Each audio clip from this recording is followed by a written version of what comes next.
Inan yan. Tingnan nyo to. Tingnan nyo tong balita na to patungkol kung gaano katarantado yung pagtaas ng presyo dito. Ang pinakamahalagang usapin na sa nararanasan nating krisis sa langis. Pag-usapan natin yan kasama si One News Business Editor Regina Lee. Reg, una sa lahat, bakit mas mahal ang petrolyo sa Pilipinas sa mga katabi nating kumpara sa mga katabi nating bansa? Tama ka dyan, Jiggy, because lahat naman tayo apektado ng oil crisis, di ba? Bakit? Nag-i-import din naman sila. Bakit mas mataas sa atin? Tingnan natin yung presyo ngayon ng gasolina at diesel. Ang Pilipinas ay nandito. As you can see, pinakamahal tayo, excluding Singapore, pinakamahal tayo sa gas, nasa 91 per liter na. Ang diesel naman nasa 134 per liter na. Again, excluding Singapore. In-exclude ko ang Singapore dahil, of course, mataas siya, pero that's converted into peso. Malakas ang currency nila. At saka afford ng mga residente doon. Nagrereklamo din, pero kahit pa paano, malakas yung purchasing power nila, di ba? So, converted na kasi yan. Yung Indonesia pinakamura. may magandang reason dyan. So, your question is, I can give you at least 4 reasons bakit mas mataas yung presyo ngayon sa Pilipinas. Number 1 is yung tinatawag na economist na extreme exposure natin sa Middle East. Pati si Energy Secretary Garin, inamin na rin to, 99% ng crude natin galing sa Middle East. Gets nyo? 99% ng crude natin galing sa Middle East. Bakit? Meron naman pala sa Singapore makukunan. Bakit doon tayo kumukuha? Ngayon malaking talagang problema natin. Bakit? Kasi alam ng buong mundo na alyado natin yung Amerika. Syempre, kalaban ng Amerika ang Iran. Alyado tayo. Putsang ina niyan, pati tayo damay. Yan yung sinasabi ko sa inyo na kapag nagkaroon ng problema, gera dito sa diyan yung China tsaka yung Amerika. Dahil may mga base militar ang Amerika dito, pwede tayo talagang unahin ng China eh. So napakadelikado niyan. Kita mo ngayon. Alyado tayo ng Amerika. Ano nangyari sa langis natin? Tangina niyan, di tayo makakuha doon. Bakit? Di tayo makakuha doon. Alam nila, sino yan? Philippines? Ay putang ina, kaibigan ng Amerika yan. Lahat ng kaibigan ng Amerika kaway natin. Damay pati tayo. Tama, mali. Dado nga yung Strait of Hormuz, right? So, hindi makadaan. Number 2 is yung tinatawag na, alam mo na rin to, na fully deregulated tayo, which means bawat galaw ng presyo ng oil sa global markets, mabilis kaagad yung epekto dito. Tumataas din kaagad. Kasi nawala yung subsidy ng gobyerno. Well, fully deregulated, which means na-privatize siya. Tapos, ang kasunod ng reason dyan is wala tayong strategic reserves. Kunyari, meron tayo alam mo yung sinasabi lang 45 to 60 days reserves. Hawak yan ng private company. Yes. Hindi yan hawak ng gobyerno. So, that's the other reason. Sa ibang country kasi, meron silang state. Ayan, nakita ninyo nakita ninyo. Remember yesterday, tinanong si Bongbong, "Sir, hindi nyo ba iti-take over yung mga oil companies para hindi sila, kasi syempre business yan nasa kanila kung magtataas sila hindi." Kaya nga 'di ba sinasabi na ibasura yung oil deregulation law. Private sector ang humahawak ng langis natin. Walang say ang gobyerno. So kapag nagtaas ang market, yung mga kumpanya dito, magtataas sila, wala silang pakialam. Si Bongbong sabi, 'di ba? Hindi niya sinagot. "Sir, hindi niyo ba i-take over yung mga oil companies dito? Bla bla bla bla bla bla." Hindi niyo ba 'Di ba umiwas siya, tumakas siya? Putsang ina, sabi ko sa inyo, meron na namang ginawang katarantaduhan yan. May ginawa na namang kalokohan yan. Malamang nakipagsabuhatan na naman yan sa mga oil companies dito. Putang ina. Tingnan mo nagtaas sila ng presyo nang hindi natin sila pinigilan, nang hindi pa naman sila gumagastos ng gasolina na mataas ang presyo.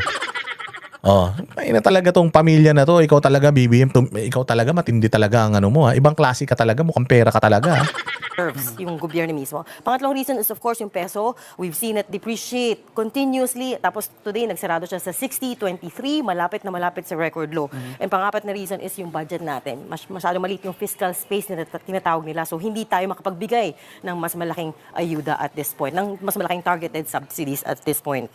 Tapos pangalawang question, yung emergency powers ng Pangulo na papatupad na lang, ang parating kaba doon ay baka yung mayayaman lang yung makinabang para doon. So anong masasabi? Tama naman because it blanket suspension siya, so it benefits everybody. And pag tinignan mo yung datos, talaga naman yung upper income to upper middle income segment, sila talaga yung malakas yung fuel consumption. Siyempre, sumasakay tayo sa kotse to go to work. We take a car to go everywhere. Ang worry dito is, yun nga, it benefits everybody at the expense of the budget. Kaya lang kasi, ang point din is, limitado lang ang mechanisms ng gobyerno at this point. Dahil nga deregulated yung industriya, very, very limited lang yung pwede niyang gawin. Well, I mean, I suppose pwede ni Presidente kausapin yung mga oil companies na wag mo na masyadong taasan. But legally speaking, ito lang yung mga kaya nilang gawin, which is suspend the fuel excise taxes. Nasa 10 pesos per liter sa gas, 6 for diesel, tapos merong, I think, 5 pesos. So ibig sabihin, hawak tayo sa liig ng mga kumpanya ng langis. Hawak tayo sa liig. Sila pala ang may control. Kung gusto nila, wala tayong magagawa. Pero syempre, ikaw, di ba, bilang isang presidente, meron kang magagawa. Either you talk to them, kung ayaw nila, ganun Kaya nyo ngang gipitin si VP Sara kaya nyo ngang gipitin si Pangulong Duterte. Bakit yung mga negosyante na yan, hindi nyo kayang gipitin? Bakit? Bakit? May kinikita ba kayo dyan? Hayop kayo For kerosene, tama. Kumpara mo yan sa mga, again, ASEAN, yung tanong is bakit mas mataas yung presyo dito kaysa sa ASEAN. Indonesia is a net exporter. They have their state reserves of oil. Malaysia is a net exporter of oil, plus nagta-targeted subsidy sila. Yung subsidies ng Indonesia, kaya nilang i-absorb 30 to 40% ng oil. Malaki-laki yun kasi mas malaki yung fiscal space nila. Yung Vietnam din, meron silang tinatawag na Fuel Price Stabilization Fund. So, anong nangyari sa ibang bansa is, inabsorb ng gobyerno yung some of the increase sa pressure sa global markets. Tapos, yun yung nangyari. Pangatlo't panghuli na lang, yung tinatawag na energy lockdown. Pwede kaya mangyari yun? Kasi sinasabi ng mga oil companies, hanggang April, hanggang May na lang, sila na nagsabi mismo. So, anong nakikita nyo dito?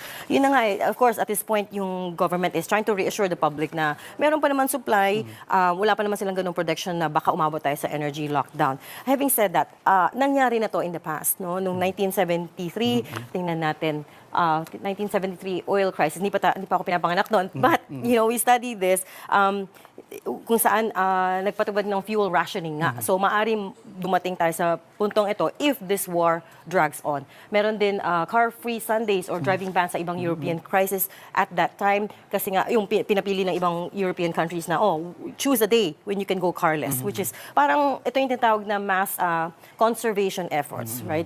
Ito rin yung contribution natin as the public to the oil crisis. Meron din sa 1979 to 1980, the oil shock ng New Zealand, ipinatupad din ang carless Sundays. Parang yun nga, mas bumaba ang consumption natin. And finally, yung pinaka-latest examples, naalala mo sa Sri Lanka, nung nagka-riots doon. Ibang dahilan naman yun. Pero the bottom line is na nagkaroon din ng shortage ng fuel. Kaya isinara yung mga schools, yung mga public sector employees, lahat nag-work from home, and nilimitan nila yung pagbenta ng langis sa mga sa essential services, ambulance, trains, bus service. Ano ang bottom line? Ano ang moral lesson nitong story natin ngayong araw?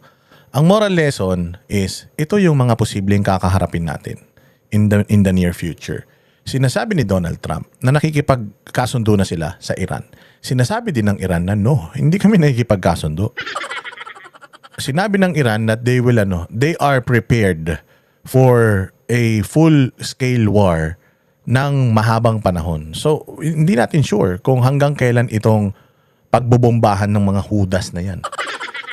So, apektado tayo. Ang dami natin dapat isipin. Mag-El Niño pa, magla-La Niña pa.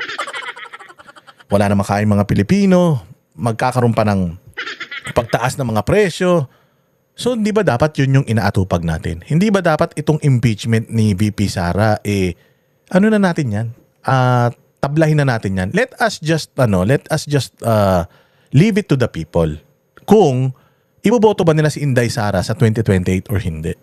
Because if iboboto ng mga Pilipino si Inday Sara sa 2028, it means hindi sila naniniwala dito sa mga katarantaduhang fabrication ninyo ng mga kaso sa kanya.